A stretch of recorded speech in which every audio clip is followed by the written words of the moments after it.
If you can keep a secret, the most delicious food America ever produced has all but vanished from our tables. These were the meals that built a nation, fed families through the toughest times, then disappeared without a trace, as if the farm kitchens they came from were never real at all. What happened to the dinners that once kept whole families strong? And why does their disappearance feel like losing part of who we are? Today, we're bringing back 30 forgotten farmers' dinners, dishes your grandparents savored, but that your children may never taste unless we preserve them. When the Great Depression gripped America, rabbit became the answer when chicken was a luxury. Trapped from the wild or raised in backyard hutches, rabbits provided protein when other meats were scarce. The magic happened in a cast-iron skillet slick with rendered lard, that precious cooking fat our grandparents saved and reused. The rabbit pieces, soaked in tangy buttermilk overnight, were dredged in seasoned flour and fried golden. The gravy made afterward was simplicity itself, just pan drippings whisked with flour and milk,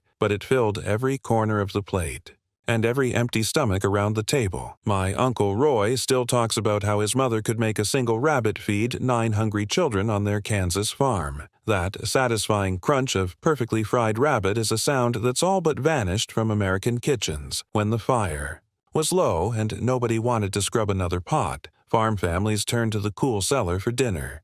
These vibrant plates didn't need heat to feel warm in both color and satisfaction. You pulled them straight from the icebox on a Sunday night, hard-boiled eggs that had been steeped with pickled beets in a sweet, tangy vinegar bath. After a day together, the whites turned a magnificent magenta while the yolks mellowed to a creamy consistency. My grandmother served these with cold biscuits left over from breakfast and maybe a spoonful of jam on the side. It was quiet food, humble.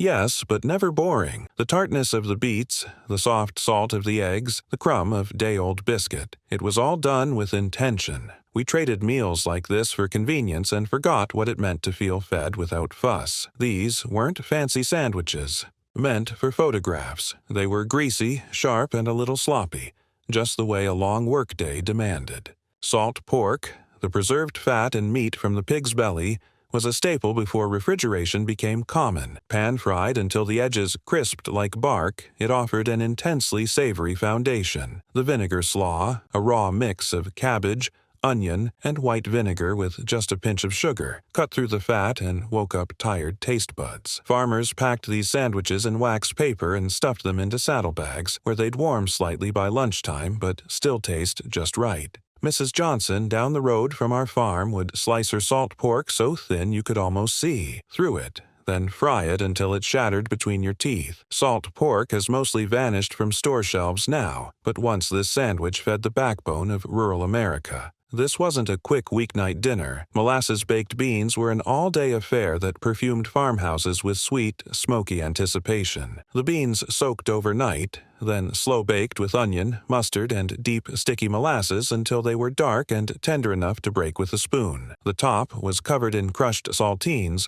browned until crisp and flaking like dry pie crust. Every family had their own version. Some threw in a piece of salt pork or a stray sausage if they had it. But it was the molasses that turned these humble beans into something rich and special. When my father was a boy in rural Ohio, Saturday was Bean Day, and the smell would rise through the farmhouse like a promise. Baked beans today come from cans, fast and flat, missing that roasted depth you can only get from patience. Born from boredom and necessity, these cabbage cakes transformed humble ingredients into something special. You can only eat boiled cabbage so many ways before you start to rebel, even during rationing. So clever hands found a way to reinvent leftover greens, chopped finely, mixed with mashed potatoes, onion, and a scoop of precious sour cream, then pan-fried until crisp and golden. What emerged was somewhere between a latke and a hush puppy, tender in the middle and whispering with steam. These little cakes were served with applesauce or next to whatever protein was available. Mr. Peterson, who lived next door to my grandparents, swore these cakes cured his winter blues. You could smell them cooking from outside the house, the aroma of frying cutting through the cold air like a promise. These days, cabbage has gone back to being either raw in salads or lost in a soup pot.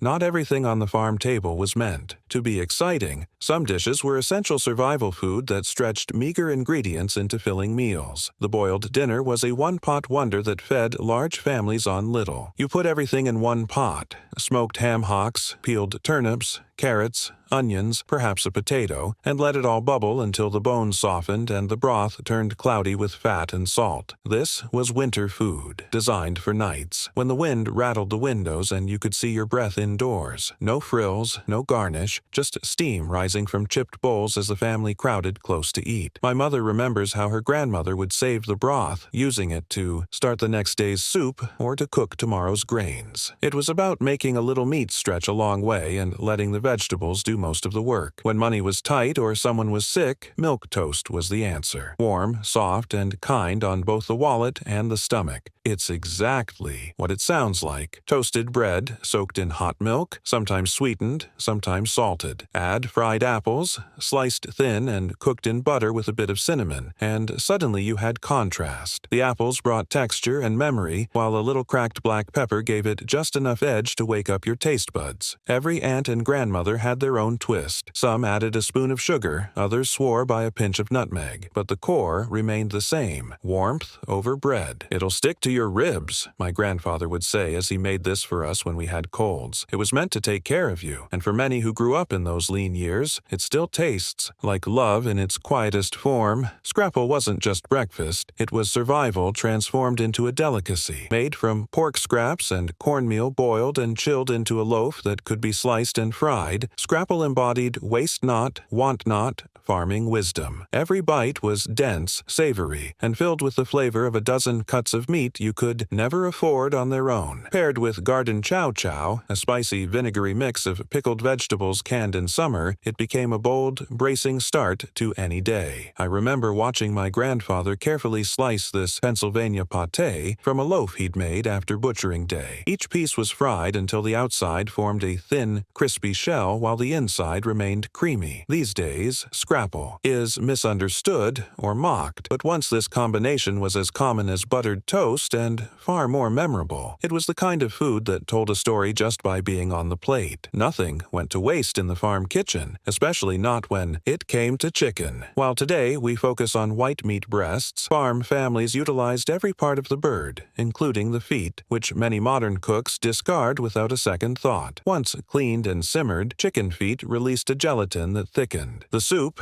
and made it silky in a way that no roux or cornstarch could match. The dumplings were simply flour and fat dropped by spoonfuls into the bubbling pot. The broth was built on collard greens, wilted and steeped until they lent their earthy minerality to every spoonful. Miss Ellie, who lived just down the dirt road from us, would make this every Sunday, dropping the dumplings in just after the church bells rang. Today, we've forgotten the skill it takes to coax nourishment out of the neglected parts of our food. When the cupboard was nearly bare, cornmeal mush stepped in to fill empty stomachs. Just cornmeal, salt, water, and perhaps a pinch of thyme, cooked low and slow until thick, then poured into a loaf pan to set. The next day, it was sliced and pan-fried in whatever fat was available: lard, bacon grease, or butter on special occasions. The result was crisp on the edges but soft in the middle. The sorghum, thick, dark, and sweet, was poured hot from the jar and turned something plain into something profound. This was a meal from the South that spread across farm states during the Great Depression.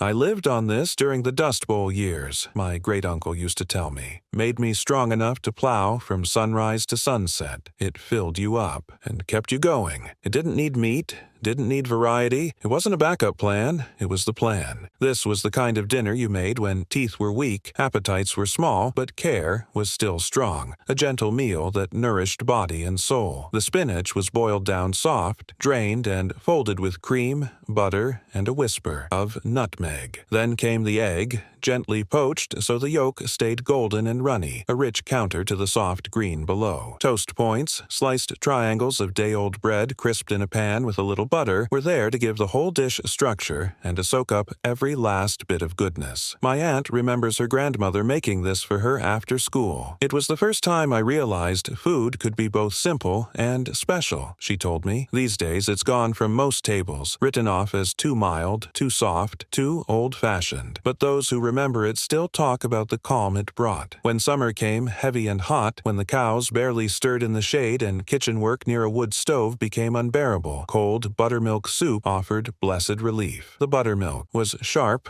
and sour, sometimes cut with a little cream if you had it, and filled with crisp slices of fresh cucumber straight from the garden. Chopped dill added a clean green bite that lingered on the tongue. You poured it into chipped bowls, and ate it with a spoon that clinked against the sides, the coldness rushing through your chest like a breeze across open fields. My father would come in from haying, drenched in sweat, recalled my neighbor who grew up on a dairy farm, and this was all he wanted, said it cooled him from the inside out. Somewhere between air conditioning and fast food, this little bowl of cold clarity disappeared, but it was the kind of food that felt like a cool cloth across your forehead. Onion pie was never going to win any beauty contests, but it didn't have to. It was golden and sagging, its filling pale and fragrant with long-simmered onions, cream, and perhaps a faint dusting of nutmeg or thyme. The crust, made from flour and the dripping saved from countless breakfasts, flaked with a richness that butter could not match. Farm kitchens always had a can of bacon grease near the stove, liquid gold that flavored everything from greens to gravies to this sublime crust. Mrs. Miller, who lived on the farm next to ours, would gather onions from her garden just as they began to soften in storage, saying they were sweetest then. She'd slice them paper thin and let them almost melt into the custard. As kitchens modernized and bacon grease got swapped for vegetable oil, this dish slipped into the past. Have you even heard of Salsify? This forgotten root vegetable was once a winter staple in rural kitchens, especially in cooler climates where it grew easily. Its long white taproot earned it the nickname oyster plant for its faintly oceanic flavor once cooked. Peeled and boiled, Salsify softened into something creamy and nutty. Laid into buttered pans, topped with breadcrumbs and sharp cheddar cheese, then baked until golden and bubbling, it was a humble yet satisfying side dish during the coldest months when fresh produce was scarce. The old farmer's almanac at my grandparents' house had a dog-eared page with Salsify recipes, proof of how important this now-forgotten vegetable once was. You never eat with just your mouth, my grandmother used to say when serving this peculiar root. You eat with your memories, too. Supermarkets don't stock Salsify anymore, and few people even know its name. Some forgotten farm dishes required patience, not modern approval. Ox tongue, large and leathery before cooking, was scrubbed, brined, and smoked slowly until it sliced like the finest deli meat but tasted deeper, richer, like beef turned inside out. The parsnips, pale cousins to the carrot, were boiled and mashed with butter and a pinch of salt, offering their own subtle sweetness to counter the savory meat. On a cold night, this meal filled the room with steam and the air with the scent of something hearty and substantial. My father carved the tongue so thin you could see through it, remembered an elderly farmer I spoke with, made it seem fancy, even though we knew it was just making ends meet. It was not glamorous, but it was proud. A dish that used what was available and turned it into something memorable. You didn't serve ox tongue to impress. You served it because it was yours to work with. This wasn't just a salad. It was supper, hearty, hot, and nothing like the cold greens we call salad today. Farm families who came in from the field wanted something fast, filling, and full of flavor. A head of fresh lettuce, torn by hand, was tossed in a bowl with slices of hot-boiled potatoes. Then came the real magic, a skillet of hot bacon grease, vinegar, and sugar poured over everything while still sizzling. The lettuce wilted instantly, turning glossy and tender while the potatoes soaked up every drop of sweet sour fat. My grandmother would make this on evenings when thunderstorms threatened and fieldwork had to be abandoned early. Quick, but still proper, she called it, layering in chopped hard-boiled eggs if she had them. This was a full meal in one bowl, the kind of recipe that carried you straight through to morning. These days, salads are cold, crisp, and underdressed. During World War II, meat was rationed, and frugality ruled every kitchen. Chipped beef, dried, salty slivers of preserved beef, was a staple in both military rations and rural homes. It earned colorful nicknames from soldiers that aren't fit for polite company, but despite the jokes, it fed a nation through hard times. Rehydrated in a skillet with cream, butter, and a little black pepper, it became a thick, rich gravy. Instead of toast, farmers in the South used fried grit cakes, leftover grits chilled in a pan, sliced into squares,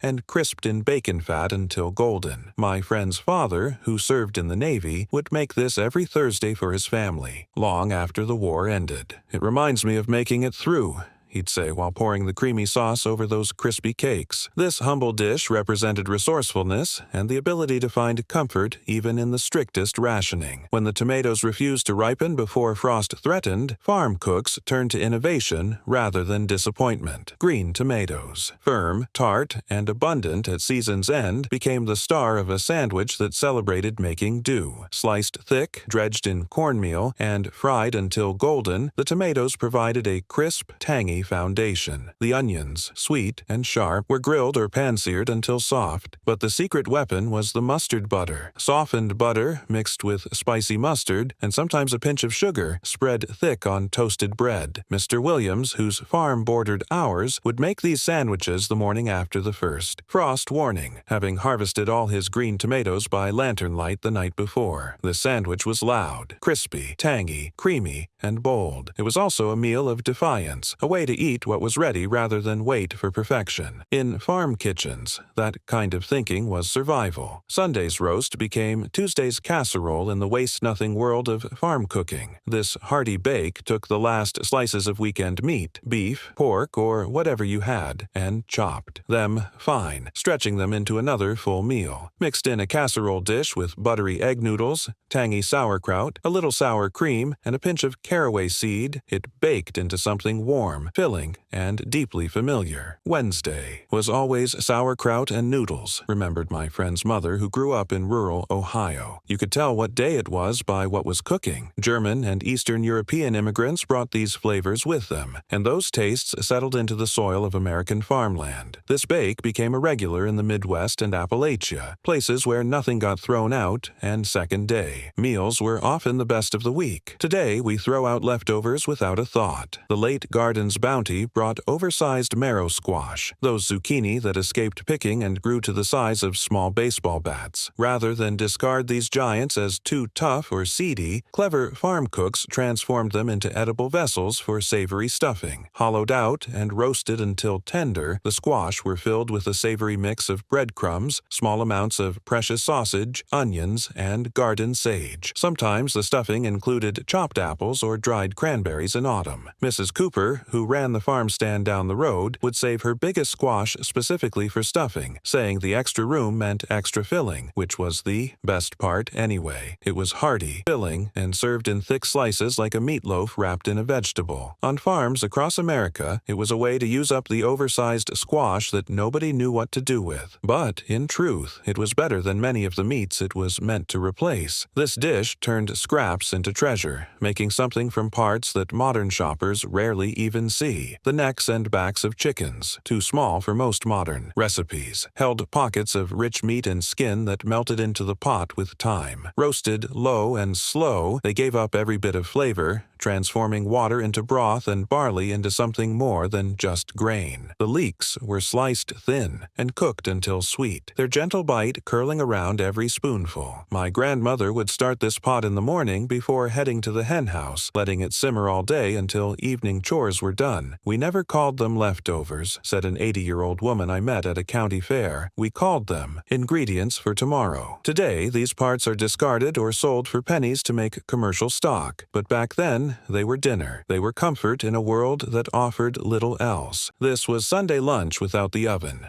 Perfect for hot summer days when lighting the stove meant making the house unbearable. The ham loaf, pink, pressed, and slightly sweet, was prepared the day before, chilled overnight, and sliced. Thin like a meatloaf that never saw heat. Alongside it came apple rings, spiced with cinnamon and clove, stewed until they were tender and fragrant like pie filling. The gelatin salad sat trembling in its mold, packed with shreds of carrot or bits of celery, sweet and strange and somehow expected. My aunt recalls how her mother would prepare this meal on Saturday nights after everyone else had gone to bed, ensuring Sunday after church would be cool and comfortable with no cooking required. It was the taste of a summer table, cold plates, quiet fans, and nowhere to be but home. In a time before air conditioning, these cool meals were a respite from the heat. Cornmeal formed the base of this skillet meal with sole, mixed with mashed potatoes, shredded onion, salt, and a bit of bacon grease, then packed into a cast-iron pan and baked until the edges were crisp and the middle was dense and steamy. The top crackled as it cooled, and the scent was somewhere between cornbread and roasted hash. Next to it came the collards, cooked low and slow with a pat of butter, maybe a chunk of ham bone if you had one. The greens were dark and silky, the broth salty and rich, spooned over the pone like gravy. My grandmother would make this whenever the preacher came to dinner, remembered a friend from Georgia. Said it was fancy enough for company but cheap enough for Wednesday. In the South, where this dish had its roots, the combination of cornmeal and greens was practically sacred, a marriage of flavors that sustained generations through the hardest times. Gooseberries, those tart little green fruits that grew wild along fence rows and barn edges, were once a cook's secret weapon for transforming ordinary cuts of meat into something special. Cooked down with sugar into a tangy glaze, they clung to seared pork like a second skin. The meat, often from a thin chop or shoulder cut, was browned, hard in a cast-iron skillet before being finished in the glaze. Beside it came okra, sliced, dredged in cornmeal, and fried until golden. Mr. Thompson, whose family had farmed the same land for generations, would go hunting for wild gooseberries, with his grandchildren each summer, turning the expedition into both a game and a grocery run. This meal celebrated the brief window when gooseberries were ripe and okra was tender. Usually in mid to late summer, it was a seasonal treat that marked time in the farming year as surely as any calendar. On the farm, nothing went to waste, especially not the liver, which was tender, iron-rich, and deeply flavored. Rabbit liver was particularly prized for its delicate taste compared to stronger-flavored beef or chicken livers. It was soaked in milk to soften its bite, then seared with onions until it browned at the edges and melted in the middle. Next to it came the sorghum cornbread, a slightly sweet, dense bread made with stone-ground cornmeal and thick black syrup baked until the crust browned and cracked. My neighbor's grandmother insisted this meal be eaten in silence, to properly respect what the animal gave us. Kids often turned up their noses at liver, but as you grew older, so did your taste for it. Today, rabbit liver is almost impossible to find, and even those who hunt rarely keep it. But back then, the dish was a mark of respect to the animal, and a recognition that true stewardship meant using every part of what the land provided. Breakfast that felt like supper, that's what tomato gravy delivered on cold mornings when farm work demanded serious fuel. The gravy started with bacon grease or lard, flour browned in the fat, then stirred with chopped tomatoes, fresh or canned, until it thickened into something smooth, tangy, and red. A pinch of sugar brought balance, a dash of pepper gave heat. Poured hot over a wedge of skillet-baked cornbread, it soaked in fast, turning crumb into gold. The ham came next, fried bits or scraps from the bone scattered on top like a garnish. My daddy wouldn't touch oatmeal, an elderly woman from eastern Tennessee told me, said tomato gravy and cornbread was the only proper way to start a day working tobacco. This meal lingered, filling every corner of your morning. It was common across the South, especially in Appalachian kitchens where tomatoes were always in the pantry and cornbread never far behind. A bowl that smelled like winter survival, turnip green stew, was a staple when fresh produce was scarce but root cellars were still stocked with last fall's harvest. The greens were chopped rough and simmered with fatback, thick, salty cuts of pork belly that melted slowly into the broth. The stew was thin but rich, flavored with onion, garlic, and vinegar, then dotted with dumplings made from cornmeal, and a touch of lard. The dumplings steamed as they cooked, puffing up into soft yellow clouds that floated above the greens. My great-grandmother could feed 12 people with 2 turnips and a piece of fatback, remarked a friend whose family had farmed in Georgia for generations, and nobody left the table hungry. You didn't need meat to make this stew satisfying. The fatback did the talking, providing richness and depth that transformed simple ingredients into something filling and nourishing through the coldest months. Nothing like the boxed versions we know today. Traditional scalloped potatoes were a creamy, tangy celebration of pantry staples that could brighten even the darkest winter evening. Sliced thin by hand, the potatoes were layered in a pan with cheese curds or soft farmhouse cheddar. The surprise was the addition of chopped dill pickles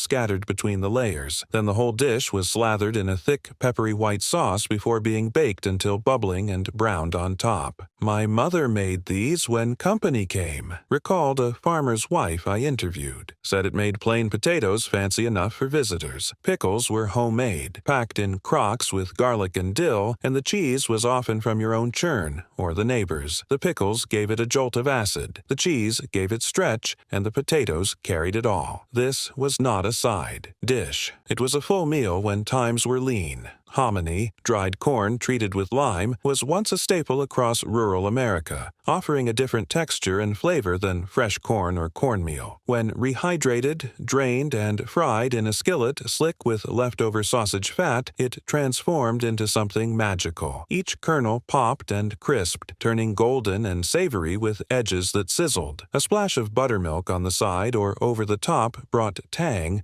and cut the richness. "Whenever I smell sausage cooking," said an elderly man at a county fair, "I still expect fried hominy to follow. Some smells get into your bones." Children would dash to the table when they smelled the distinct nutty aroma of frying hominy, a sign that a hearty breakfast was minutes away. Today, you'll barely find hominy unless you know where to look, and few remember how to fry it right. But for those who grew up hearing it pop in the skillet, the memory is clear. During the war years, when fresh meat was scarce, canned salmon became an unexpected hero in farm kitchens. This humble bake transformed pantry staples into a dish that could stretch to feed a crowd on pennies. The salmon, pink, briny, and packed with bones that softened during cooking, was mixed with mashed potatoes, chopped onions, an egg or two, and some parsley if you had it. Packed into a buttered dish and topped with crushed saltines, it baked into something greater than the sum of its parts. My grandmother would make this on the day before payday, when the pantry was nearly bare, but the family still needed feeding. It wasn't glamorous, but it filled stomachs and provided nutrients when fresh food was hard to come by. Today, salmon is a premium fillet, not something baked with potatoes in a chipped casserole dish. But this recipe was a triumph of invention that kept many families nourished through lean times. As we look back on these forgotten farmers' dinners, we're reminded of a time when making do wasn't just a necessity, it was an art form. These dishes tell stories of resilience, creativity, and the deep connection between people and the land that fed them. Maybe it's time to bring some of these classics back to our tables, not just as nostalgia, but as wisdom from those who knew how to transform necessity into deliciousness. If you've enjoyed this journey through America's forgotten farm kitchen, don't forget to hit that like button and subscribe to our channel for more delicious dives into food history. Let us know in the comments which of these forgotten dishes you remember or would like to try. Until next time, happy cooking and happy eating.